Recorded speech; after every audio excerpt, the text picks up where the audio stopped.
नमस्कार। भारत में चुनावी बिगुल बज चुका है। जी हाँ, चुनाव आयोग ने 2026 के लिए कई बड़े राज्यों में चुनावों की तारीखों का ऐलान कर दिया है।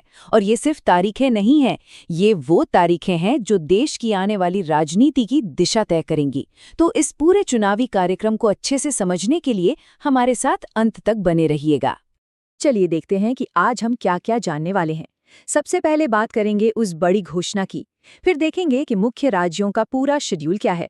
इसके बाद बंगाल के मामले पर खास तौर पर नजर डालेंगे कि वो इतना अलग क्यों है। साथ ही होने वाले उपचुनावों को भी समझेंगे और आखिर में बात करेंगे कि क्यों इन चुनावों को लोकतंत्र का महापर्व कहा जाता है। तो सबसे पहले बात करते हैं उस घोषणा की जिसने पूरे देश की राजनीति में हलचल मचा दी है। तो हुआ ये है कि भारतीय चुनाव आयोग ने ऑफिशियली राज्य विधानसभा चुनावों की तारीखों का ऐलान कर दिया है और बस इसी के साथ चुनावी समर की औपचारिक शुरुआत हो चुकी है। और हाँ, इस ऐलान के साथ ही एक और बहुत जरूरी चीज लागू हो गई है, वो है आदर्श आचार संहिता।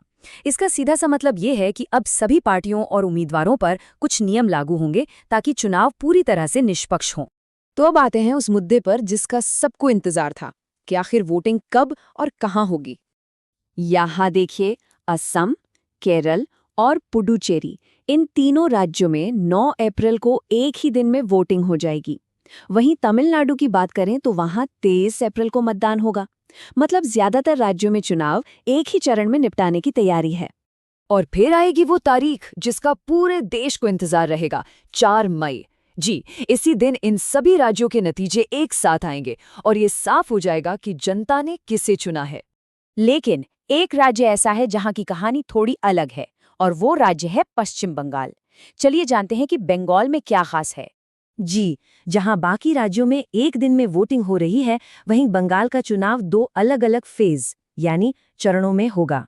पहले चरण की वोटिंग होगी 23 अप्रैल को और दूसरे चरण की वोटिंग होगी 29 अप्रैल को। इस फैसले से ये साफ पता चलता है कि चुनाव आयोग बंगाल के चुनावों को लेकर कितना गंभीर है।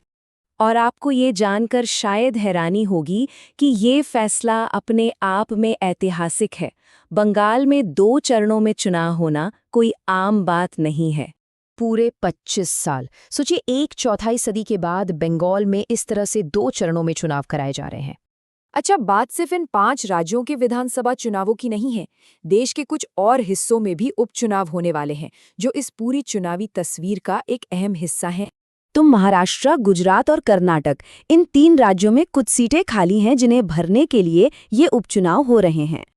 और इन तीनों राज्यों को अगर मिला दें तो कुल 8 विधानसभा सीटों पर यह मुकाबला होने वाला है। तो अब जरा कुल आंकड़ा देखिए। 5 राज्यों की विधानसभा सीटें और ये 8 उपचुनाव की सीटें मिलाकर कुल 824 सीटों पर चुनावी घमासान होगा। वाकई ये एक बहुत बड़ा आंकड़ा है। तो चलिए अब आखिर में इन सब तारीखों और आंकड़ों से आगे बढ़कर ये समझते हैं कि ये चुनाव भारतीय लोकतंत्र के लिए इतने खास क्यों हैं। देखिए, ये चुनाव एक बहुत बड़ा आयोजन है। इसमें पार्टियों के बीच जबरदस्त टक्कर देखने को मिलेगी। सुरक्षा के इंतजाम भी बहुत कड़े होंगे और इन सब पर चुनाव आयोग की पैनी नजर रहेगी ताकि पूरी प्रक्रिया शांतिपूर्ण और निष्पक्ष तरीके से हो सके। और आखिर में बात वही है कि सिर्फ पार्टियों की हार जीत नहीं है, बल्कि जैसा कहा जाता है, ये लोकतंत्र के लिए एक महत्वपूर्ण प्रक्रिया है। हर एक वोट हमारे लोकतंत्र को और भी मजबूत बनाता है।